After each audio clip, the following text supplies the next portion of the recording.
Okay, so picture this. You are standing right near the green at the 1962 U.S. Open at Oakmont. Oh, man. That specific tournament, the tension there must have been unbelievable. Right. It's practically suffocating. Because on one side, you have Arnold Palmer. The king. Exactly, the undisputed king of golf. And he's the massive crowd favorite, playing literally in his own backyard. The galleries are just swarming the fairways, actively rooting for their local hero to win another major. Yeah, and you have to remember, I mean, Palmer was essentially golf's first real television superstar, and at Oakmont, he was playing to this home court that just desperately wanted to crown him again. But standing in Palmer's way, right, forcing him into this grueling Sunday 18-hole playoff is a 22-year-old rookie. A rookie. Just wild. And the crowd is, well, they aren't just cheering for Palmer. They are actively rooting against this kid. They want him to crack. Which is brutal for a 22-year-old. Totally brutal. But he stands there, completely unfazed by the hostility. In fact, over 90 holes of championship golf that week on Oakmont's notoriously fast greens. This rookie three-putts only one single time. Wow, one time in 90 holes. One time. Meaning he almost never needed more than 2 strokes once he reached the putting surface. And he ends up beating Arnold Palmer by 3 shots, taking home his first professional win, which, just happens to be a major championship. I mean, taking down the king in front of his own court, that is the ultimate arrival moment. It basically signaled an immediate shift in the power dynamics of professional sports. It really did. So welcome to the deep dive. Today we are unpacking the life, the legacy, and the sheer calculated brilliance of that 22-year-old rookie, Jack Nicklaus. The Golden Bear himself. The Golden Bear. Now, for those of you who follow the game, the math of his record, 18 major championships, is pretty well known. Right, it's the gold standard. But today, using a comprehensive biographical profile as our source, we're diving into the psychology and the mechanics behind those numbers. We're looking at the heartbreaks, the rivalries, and this intensely analytical mind that engineered arguably the greatest athletic career of the 20th century. And, to really understand that level of mastery, we have to look at the foundation. Because for Nicklaus, it started in Columbus, Ohio in a pretty unconventional way. Yeah, his introduction to the sport was entirely accidental, wasn't it? Totally accidental. So his father, Charlie Nicklaus, was a pharmacist, but also this highly competitive athlete. He was actually a former semi-pro football player. Okay, so good genes. Right. And Charlie actually only took up golf again as a way to rehabilitate an injury he got playing volleyball. Wait, volleyball, that's what started all this. Yep, a volleyball injury. So that physical therapy for the father ends up getting young Jack out on the course at Scioto Country Club. And, when you look at childhood prodigies, the early data usually points to natural aptitude, but Nicklaus's numbers are just staggering. Like how staggered? Well, at 10 years old, on his very first 9 holes of golf ever, he shoots a 51. Wow. For a 10-year-old beginner, that's incredible. It immediately establishes this crazy baseline talent, but his physical resilience is just as wild. Because when he was 13, he actually contracted a mild case of polio. Polio? Oh my gosh, I didn't know that. Yeah, and that could have easily derailed any athletic ambitions, but he pushed right through the physical limitations of the recovery. And remarkably, by that same age, at 13, he had achieved a +3 handicap. Okay, we should probably clarify what that means for anyone who doesn't play. Right, so to anchor that, a scratch golfer is someone who is expected to shoot even par. A +3 handicap means the player is so statistically dominant that they are expected to shoot 3 strokes under par every time they step on a course. At 13 years old. At 13. He was already the lowest handicap player in the entire Columbus area, routinely breaking 70. And this was cultivated by a local club pro named Jack Grout, who basically recognized this raw material and became his lifelong instructor. And that raw material matured so quickly. Because by 1960, as a 20-year-old amateur still enrolled at Ohio State, Nicklaus finishes second at the U.S. Open. As a college kid. Yeah. He shoots a 282, which actually remained the lowest score ever posted by an amateur in that tournament for almost 60 years. Unbelievable. But what makes that tournament truly legendary is who he played with. He played the final 36 holes alongside Ben Hogan. Oh, man. Ben Hogan. He was notoriously stoic, like a man who demanded absolute perfection. He was rarely impressed by anyone, let alone some college kid. Right. But after watching Nicklaus navigate those 36 holes, and by the way, Nicklaus was the only player in the entire field to shoot every single round at or below par. Hogan famously said he had just played with a kid who should have won by 10 shots. Coming from Hogan, that is basically anointing him as the future of the sport. Exactly. But despite that, Jack's grand plan for his life at this point. He just wanted to sell insurance. Which is so funny to think about now. Isn't it? He was originally studying pre-pharmacy, switched to insurance, and planned to remain an amateur golfer forever. He wanted to model his path after his idol, Bobby Jones. Well, the amateur ideal was still highly romanticized back then. Competing for trophies rather than paychecks was seen as the purest form of the game. So he genuinely intended to build a quiet life in the insurance business and just play high-level tournaments on the side. It's basically the equivalent of a modern-day tech savant building this revolutionary, multi-billion-dollar algorithm in their dorm room, but then planning to just take a quiet desk job and code on the weekends as a hobby. That's a perfect analogy. It's crazy. And the pivot only happens because, well, life alters the blueprint. In September 1961, Jack and his wife Barbara welcomed their first child, Jack Jr. And that reality of supporting a family fundamentally shifted his calculus. I mean, he realized he couldn't achieve his athletic potential while splitting his focus. And he definitely couldn't provide for his family on an amateur's budget. Right. Babies are expensive. Exactly. So to be the best, he had to immerse himself in the pro circuit. In late 1961, necessity basically forces his hand and he turns pro. Which sets the stage perfectly for that 1962 clash at Oakmont with Palmer that we talked about.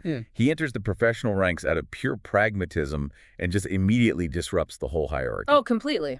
But that disruption, it extended way beyond the scorecard, didn't it? It kind of fundamentally changed the business of sports. It really did, because the timing of his arrival perfectly coincided with the explosion of sports television broadcasting.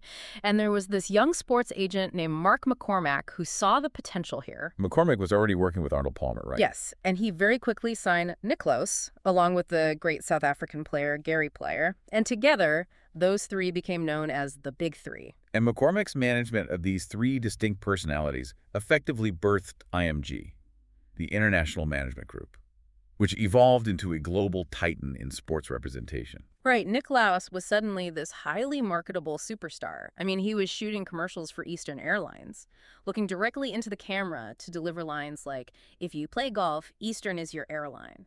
Classic 60s advertising. And this is also the era where his famous nickname gets cemented, right? The Golden Bear. Yeah, and the sources actually present two leading theories for where that nickname came from. Oh, I didn't realize there was a debate. Yeah, so the first suggests that his agent, Mark McCormack, was asked by an Australian writer to describe Nicklaus, and he characterized him as a large, strong, and blonde player, a golden bear. Okay, that makes sense. What's the second theory? The alternative is that it was a nod to his high school in Upper Arlington, Ohio. Their athletic mascot was literally the Golden Bears. Oh, that's way more straightforward. Right. But regardless of the exact origin, by 1963, the branding was absolutely iconic. And his game continuously backed up that immense marketing machine. I mean, by the 1965 Masters, he shatters Ben Hogan's 72-hole scoring record, finishing at 271 and winning by an astonishing 9 shots. 9 shots at Augusta is ridiculous. Right. And Bobby Jones watches this performance and declares, "He plays a game with which I am not familiar." He basically called it the greatest performance in golfing history. And coming from Bobby Jones, who practically invented the modern standard of championship golf, that is not a casual compliment. It meant Nicklaus was doing something structurally and strategically different than anyone before him. See, I want to introduce a little counter-argument here based on the data of that era. Yeah. Because you mentioned Bobby Jones calling it an unfamiliar game. But if we look at the historical record, Nicklaus was hitting 341-yard drives in long drive contests as early as 1963. He had massive power. Massive. He hit these towering, fading shots that dropped out of the sky and stopped dead on firm greens. So it's very easy to assume his unfamiliar game was just brute force, like he simply overpowered golf courses rather than outsmarting them. Does the historical record actually support that he was a strategic genius, or was he just physically superior to everyone else? That's a great question. The physical superiority was undeniable, obviously, but it was his methodology that was truly unfamiliar to the establishment. Nicklaus was actually the very first player to systematically chart and document yardages on the golf course. Wait, really? The first? The very first. Prior to Nicklaus, players largely relied on artistic feel.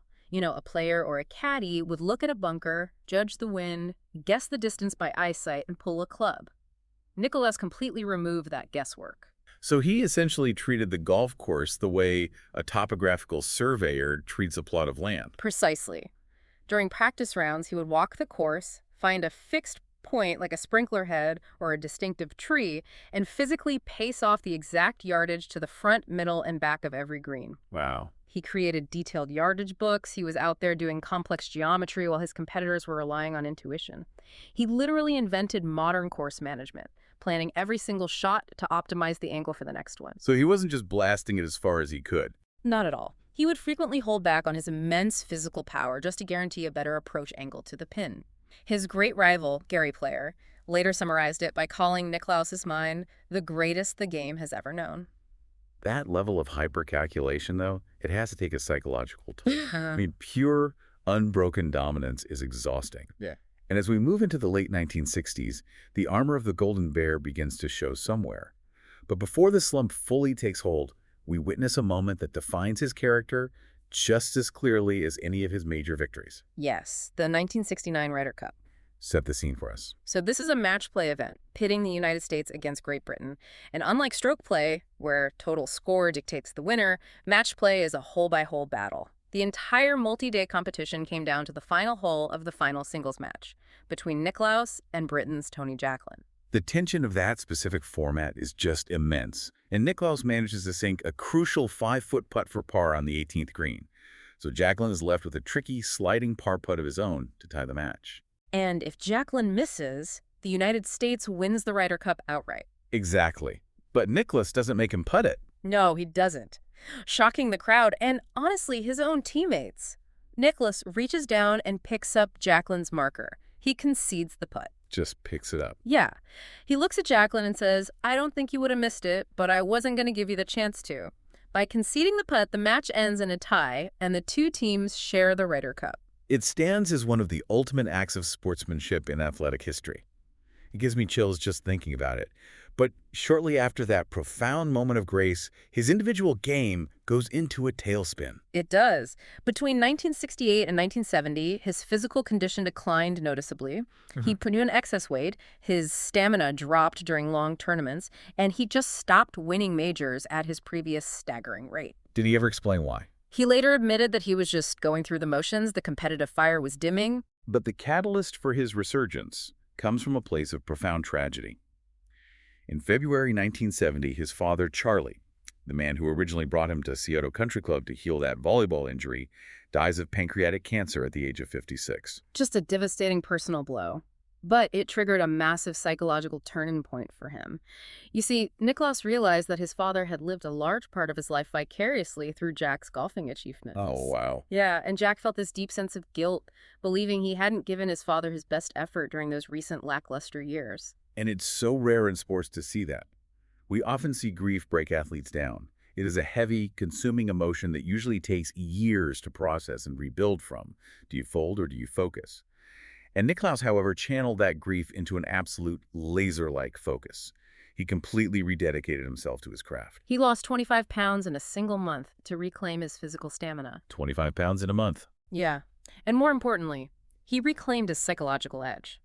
Just 5 months after his father's death, that focus materialized at the 1970 Open Championship at St. Andrews, the historic home of golf in Scotland.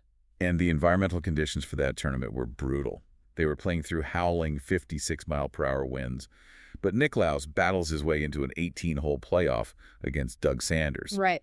On the 18th hole, a par 4, Nicklaus steps onto the tee box and utilizes that raw power we discussed earlier. He drives the golf ball 380 yards through the sweeping wind, landing it directly on the green. Just an unbelievable shot. He pitches his eagle attempt close to the hole and then sinks the winning birdie putt.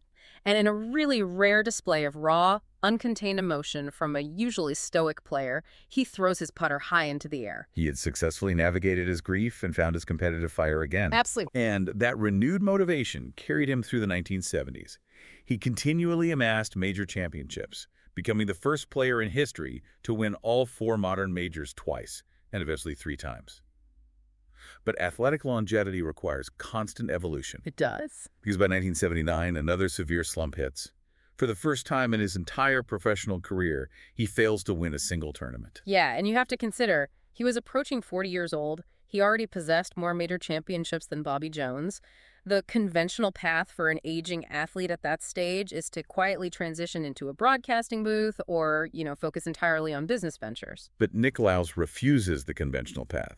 Instead, he becomes the ultimate tinkerer. He analyzes his own mechanics and realizes his swing has become far too upright. Right, an upright swing path where the club is brought high over the shoulder, it creates a very steep, chopping down swing onto the ball. Which is hard on the body. Exactly. It can produce high, beautiful trajectories, but it relies heavily on youthful flexibility and split-second athletic timing to square the club face at impact. As a player ages, that timing degrades. And furthermore, his short game chipping and pitching around the greens had historically been the weakest part of his arsenal. So what does he do? He completely checks his ego at the door. True mastery means being willing to be a student again. So he brings in his childhood coach, Jack Grout, and his longtime friend and former rival, Phil Rogers. Rogers actually moves into Nicklaus's house. I love that detail. Together, they spend the offseason completely tearing down the mechanics of the greatest golfer alive. They work tirelessly to flatten his backswing.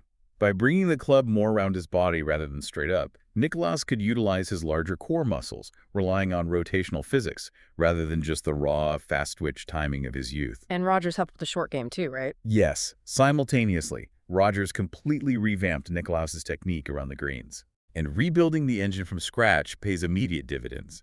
He returns in 1980 to set a new scoring record while winning the U.S. Open at Baltusrol, and follows it up by winning the PGA Championship by 7 dominant shots. Unbelievable comeback. Which perfectly sets the stage for what many consider his absolute masterpiece, the 1986 Masters. Oh, Augusta National, 1986. Jack Nicklaus is 46 years old.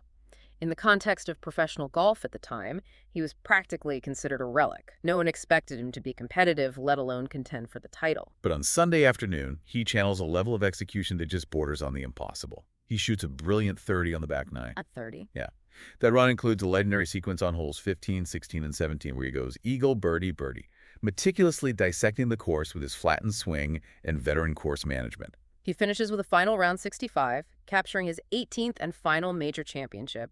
He became the oldest Masters winner in history, a record that remains unbroken today. The sports columnist Thomas Boswell captured the surreal nature of that victory beautifully. He wrote, "Some things cannot possibly happen because they are both too improbable and too perfect. Jack Nicklaus cannot shoot 65 to win the Masters at age 46. Nothing else comes immediately to mind." That 1986 victory was the perfect synthesis of his entire career. The latent power, the topographical course management, the completely revamped mechanics, and that unbreakable psychological fortitude, all culminating in one flawless afternoon. That really represents the absolute peak of his competitive mountain. But his story does not end when he walks off the 18th green at Augusta. The final chapters of his life on the course were largely defined by how he used the sport to heal and ultimately to teach the next generation. Yeah, the later years brought intense personal trials. During the 2000 season, he played in the PGA Championship just days after his 91-year-old mother passed away. Wow. But the most profound tragedy the family endured occurred in 2005 when his 17-month-old grandson, Jake, tragically drowned. That is just unimaginable. It is. In the aftermath of that devastating loss, Jack and his son, Steve, Jake's father, turned to the golf course as a sanctuary. They used the rhythm of the game as a form of silent grief therapy, simply walking the fairways together. And through that process, Steve eventually convinced his father to play the 2005 Masters one final time as a tribute. Yes. And later that same year, Nicklaus gave his final professional farewell at St. Andrews. Standing on the iconic Swilcan Bridge, he received a 10-minute standing ovation from the Scottish crowd. 10 minutes. That's incredible respect. And in a moment of poetic finality, he finished his competitive career by sinking a 15-foot birdie putt on the 18th hole. He always possessed an innate sense for the theatrical moment. And even well into his retirement, that mechanical genius remained perfectly intact. The story from the 2010 grand opening of the golf club at Harbor Shores perfectly encapsulates this. Oh, I love this story. So Nicklaus was 70 years old at the time. Harbor Shores was a course he had personally designed. And during an exhibition match alongside Arnold Palmer, Tom Watson, and Johnny Miller, the group arrives at a green featuring a massive, severely sloping uphill tier. And Johnny Miller, serving as a bit of a critic, looks at the severe undulation and questions how anyone could possibly be expected to putt on it. Right, and Nicklaus, the 70-year-old architect who drafted those exact slopes, hears this critique from across the green. He walks over to Miller and asks, "Want me to show you how to putt it?" Amazing. Miller challenges him to do just that, so Nicklaus casually drops a golf ball onto the green, exactly 102 feet away from the hole. 102 feet. He steps up to the ball, takes almost no time to prepare, and strikes it. The ball travels the full 102 feet, curves perfectly up the hill, tracks across the severe slope exactly as the architect intended, and drops dead center into the cup as the gallery erupts. It is the athletic equivalent of a retired master painter walking into a gallery, hearing a critic complain about the brushstrokes on a canvas, picking up a brush, and with one effortless flick of the wrist, demonstrating exactly how the stroke is executed. Total mic drop moment. Exactly. And that intimate understanding of terrain fueled a massive second career for him. By 2005, his company, Nicklaus Design, had designed nearly 1% of all the golf courses in the entire world. That's a huge footprint. Huge! And beyond the business empire, he and his wife Barbara poured their resources into philanthropy.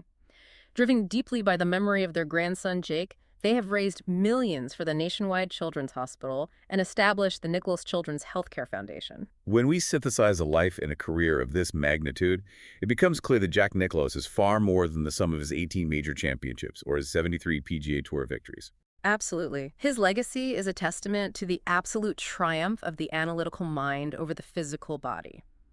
He demonstrated how to systematically dismantle a challenge through preparation, how to completely reinvent your mechanics when your tools start working, and how to navigate profound personal grief with grace. Which brings us right back to the beginning of this deep dive. Think about that 22-year-old kid standing on the green at Oakmont, staring down the king of golf. He didn't win that week simply because he hit the ball further than anyone else. He won because he was the very first person to walk the terrain, pace off the exact yardages from the sprinkler heads to the pins, and mathematically eliminate the unknown. He removed the guesswork from his environment. He mapped it all out. He did. So in our modern era, an era defined by constant information overload and frantic reaction, what are the yardages in your own life that you are currently leaving to guesswork? What kind of pressure could you withstand, and what could you achieve if you took the time to meticulously map out the terrain in front of you, just like the Golden Bear? Thank you for joining us on this deep dive. Now go chart your own course.